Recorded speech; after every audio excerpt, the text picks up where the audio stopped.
Hello, everyone, and thank you for joining us for our entrepreneurial inspiration conversations. Today, we're joined by Bridgette Palm and Emily Chavez. Emily, did you want to take a second to introduce yourself? Yes. So my name is Emily Chavez. I'm a senior here at Alverno College. I am majoring in business management and Spanish for the professions, while also doing a minor in media design.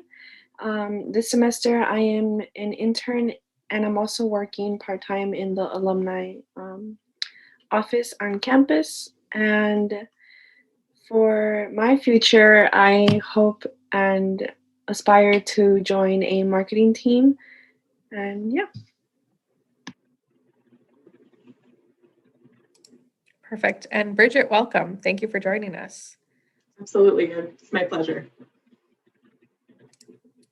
Did you want to introduce yourself or share anything about your background before we get started? Sure. So my name is Bridgette Palm. I'm the co-founder and president of Strategy House, which is a marketing or branding agency designed for manufacturers. And I graduated from Alverno in 2012 and had a series of positions working in startups prior to that. But my agency turns 5 this year, which is really exciting for us. That's wonderful. So Emily has a few questions for you today, so we'll just go ahead and jump right in. Emily, do you want to start? Yes. So the first question today is, as the owner of Strategy House, what types of responsibilities fall onto your plate? When we started, it was everything because it was just myself and my business partner. And the reality of starting your own company is that you do all of the pieces, the work, the marketing, the financial, the legal. But now that we've grown and as we've grown, we've really recognized the value of pulling in experts and really building a team of strategic partners. So for example, I have a fantastic lawyer, which not everybody gets to say. I have an amazing accountant. We have, and a lot of the things that I didn't really get into business to do. So, I love the work that I do. I love the people that we work with. I love setting strategy. And so I was able to, as we grew the company, offload some of the responsibilities that come with being a startup to strategic partners. And that's been a really great way for us to grow and sustainably grow and for me to still love my job. So today I manage a lot of the operations for Strategy House. I set the strategies for our clients. I still do client facing work. And love that part and don't want to give up that part. But I also manage our team. I make sure that our culture is growing and sustaining in the way that we want to build. And I make sure that the work that we're doing and what we commit to our clients is getting done. Okay, thank you. The second question is, what drew you to the world of manufacturing? What helped you to identify there was a need for more strategic marketing, as it relates to that field? That is an easy answer. It's the people. I am the first in my immediate family to graduate with a college degree. My dad's a truck driver, so they feel like my people. But also I recognize that there are amazing stories in manufacturing. And, the second part of that question being, how did I identify the need for strategic marketing? I think my innate ability to recognize story when I see it and then pull that out is really where we found our niche as an agency. Many of the manufacturers that I work with are 60, 75 years old. And as a company with that history, there is so much to tell there. On top of that, they're doing amazing things for their community. They just don't talk about it. And they're not doing it for the PR. They're not doing it for the recognition. They're doing it because it's who they are and it's part of their culture.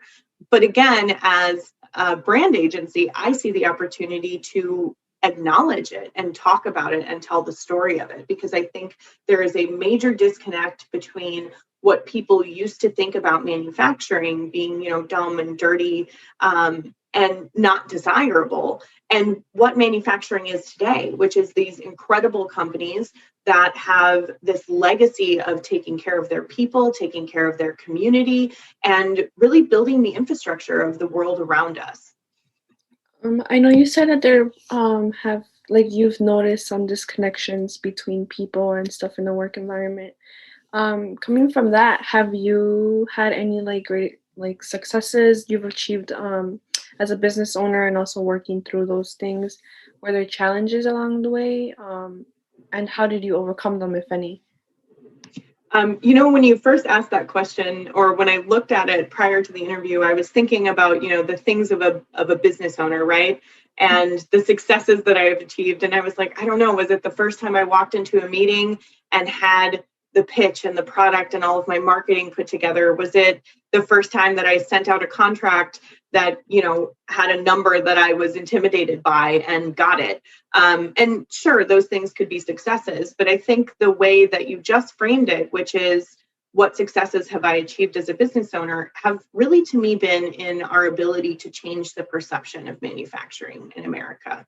I think that the challenges that we're faced with are we're working in or targeting an industry that is behind in marketing. And I put that in air quotes intentionally because I feel it's not that that's the case. It's that historically there hasn't been a need for manufacturers to market the way that consumer brands have to. And historically, they haven't had to invest in that. Now, today, in the world of smartphones and everybody Googles everything, there is certainly a need. And they're starting to recognize that and they're starting to realize it. But I'm really proud of the fact that my agency and my team, when we work with manufacturing clients, we step in and we acknowledge all of their success first and then help support that rather than identify that they're behind or that there's a lot of work to do. To us, it's exciting. And I think the best successes that we've had have been working with a manufacturing company, hearing from their leadership team where they want to go, and then helping them actualize that. And 2 to 3 years later, looking at that business and seeing the vision that this leader had for their company come to life. Okay, thank you. So now that we've heard a little bit about your job as a whole, we can go back and talk about your skills and stuff like that, like your education. So I seen that your resume includes plenty of digital marketing and strategy roles. How did you get to that skill set? Like, how did you build up all those skills? And how did they come together in general? A little untraditionally. I did not take a single marketing class in college, not one, or business class for that matter. I entirely learned everything I have today from experience and experience on the job. And one of the first positions that I took out of school was with a startup company. And again, being one of the few people who helped launch and grow that business, I had to handle marketing, I had to handle purchasing, I had to handle training. So a lot of it came from on the job. But I also want to point out that in today's world of marketing and digital marketing, there is a challenge in higher education to teach some of the tools.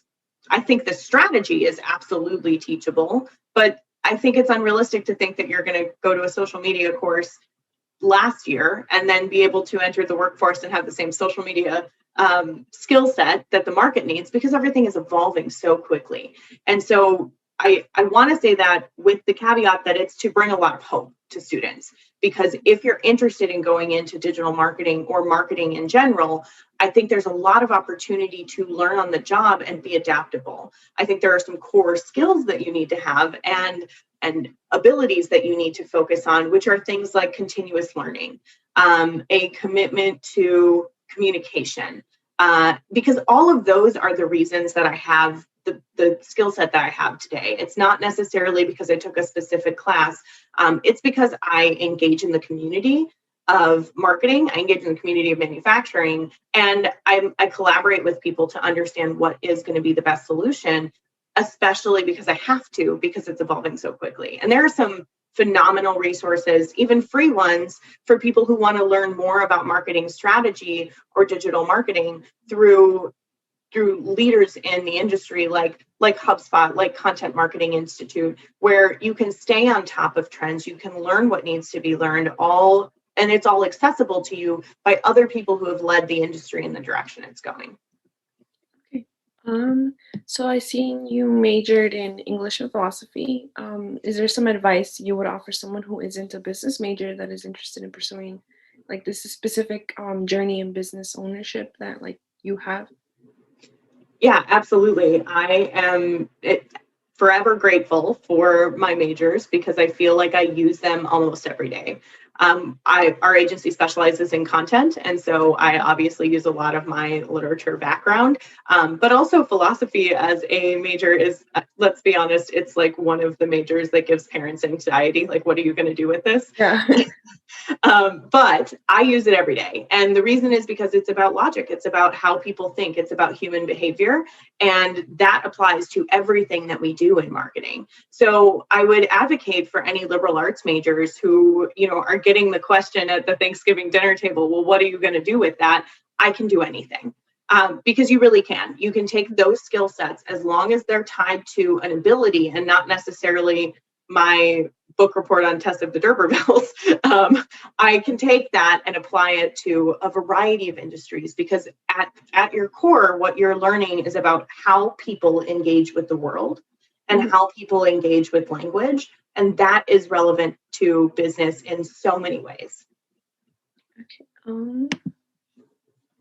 So now that you talked about your like the abilities and stuff of Alverno, how did the 8 abilities like aid in your success? Do you think Alverno prepared you to be able to like found your own business and like how it inspired you to become that entrepreneur that you are now?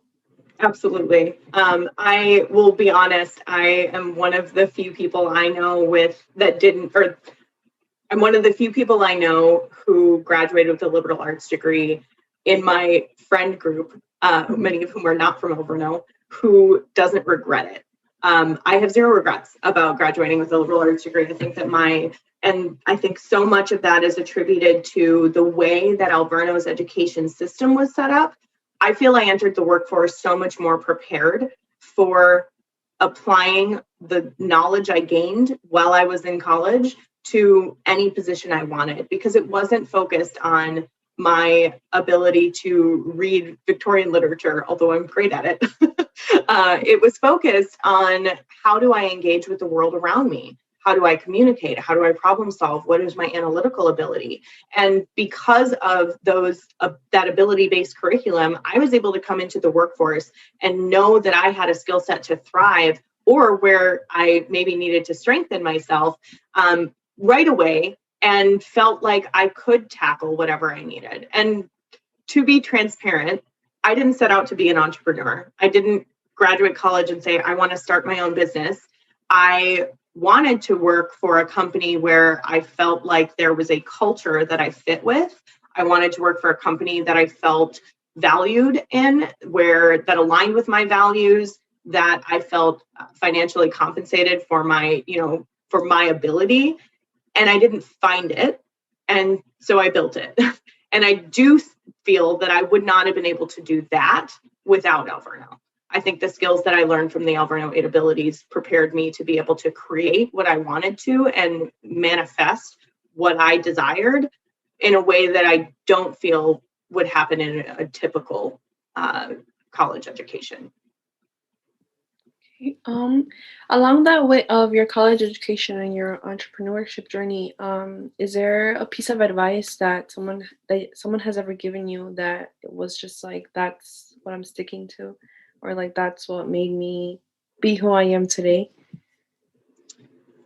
That's a really great question, and one that I think I've gotten asked often, and I consistently have come back to a piece of advice that a really good friend of mine, his dad shared with me, who was a lawyer for a large firm in Milwaukee and successful in every sense of the word, right? Whether it's you're measuring it by financial stability or reputation or status in his community.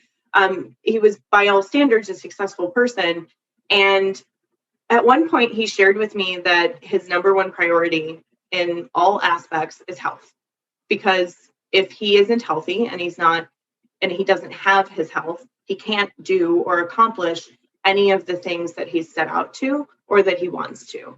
And that really struck me because I heard it at a pretty young age. I think I was in my early 20s, and I'm thinking about what makes somebody successful, and is it this amount of money? Is it how happy you are? There are a lot of factors that define success, and this person had all of them. And he said the first and foremost thing that he focuses on is that. And I will tell you that as I've gotten older and as I've owned my own business, that has become more and more apparent as I've grown through my career, that you have to take care of yourself first. And I know the oxygen mask rule is kind of a cheesy way to say that, but really, understanding what your priorities are and prioritizing your care, because yourself, you have a limited access to yourself, right? And you want to make sure that you're giving yourself as much as you need to succeed and being really conscious of that. And I think that's a cultural shift too. Which is what made it so surprising to hear from somebody, 2 generations older than I was.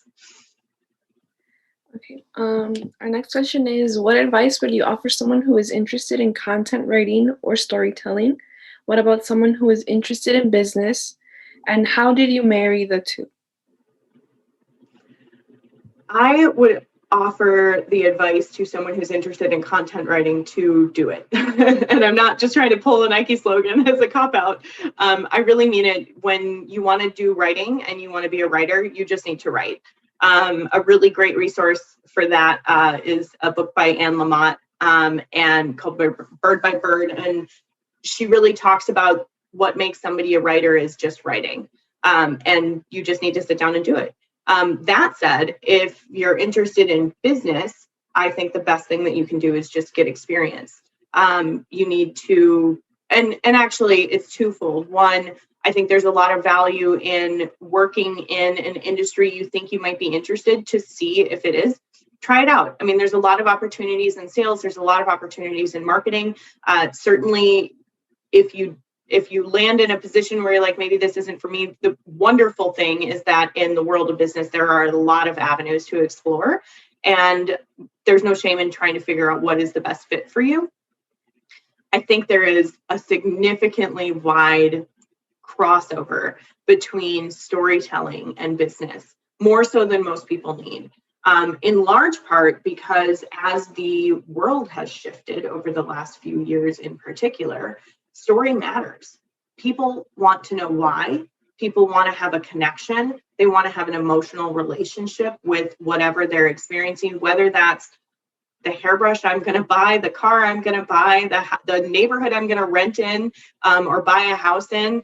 Everything that we do, people are looking for meaning, especially now. And I think that as there's a generational shift in consumers, that's only becoming more relevant.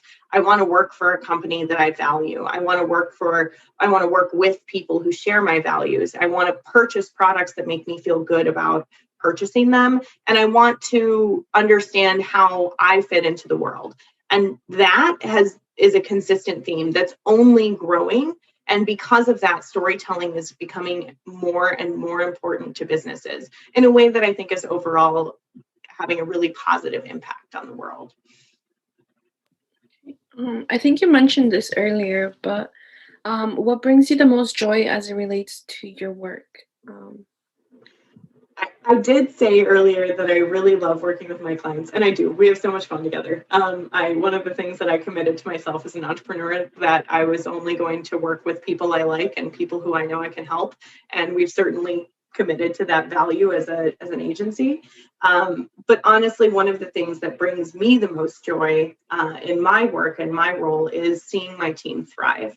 I have a fantastic team of people working with me at the agency, and seeing them grow into the people that I know that they can become and that they've expressed that they want to become has just been such a gift to witness and to be a participant in their journey.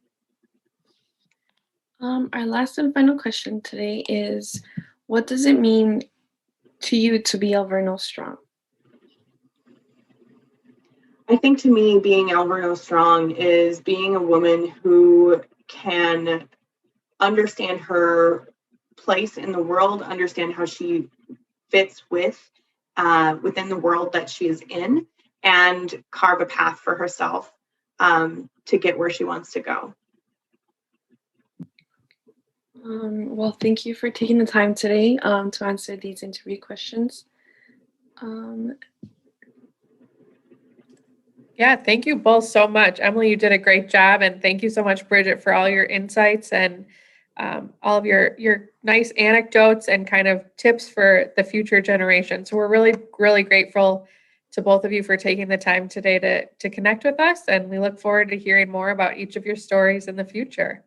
Yeah, thank you for inviting me to be a part of this. It was really nice and a great opportunity for me to reflect. I will say one thing that happens as an entrepreneur is you kind of always focus on the future, and getting to stop and think for a second about where I've been and where we're going was honestly a gift for me too.